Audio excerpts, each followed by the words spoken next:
ଅଗନା ଅଗନି ବନସ୍ଥ ତେଣୁ ତେଣୁ ମୁଁ ଫେରିବି ଅରଣ୍ୟର ମୋହଠୁ ତେଣୁ ମୁଁ ଫେରିବି ଅରଣ୍ୟର ମୋହଠୁ।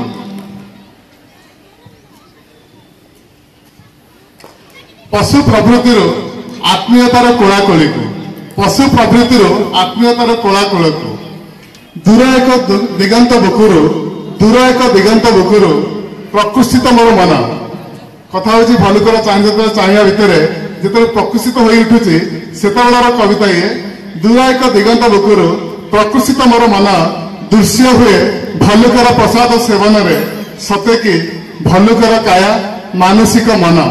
ଭଲୁକର କାୟା ମାନସିକ ମନ ମନ୍ଦିରର ଏନ୍ତୁଡ଼ିଶାଳରୁ ଉଠୁଥିଲା କୁଣ୍ଡଳିତ ଧୂଆଁଧାର। ମନ୍ଦିରର ଏନ୍ତୁଡ଼ିଶାଳରୁ ଉଠୁଥିଲା କୁଣ୍ଡଳିତ ଧୂଆଁଧାର ଫୁଲ ଭୋଗ ଥାଳିର ଆସର। ମନରେ ମୋର ଗୁନ୍ ଗୁନ୍ ଅବଧ୍ୟ ଧ୍ୱନି ମନରେ ମୋର ଗୁନ୍ ଗୁନ୍ ଅବଧ୍ୟ ଧ୍ୱନି ଏକ ମହାର୍ଘ୍ୟ ପରମ୍ପରା ପୂଜକର ଅତୀତର ରୋମନ୍ଥନ ଭଲୁକର ଆତଜାତ 2 ବରଷର।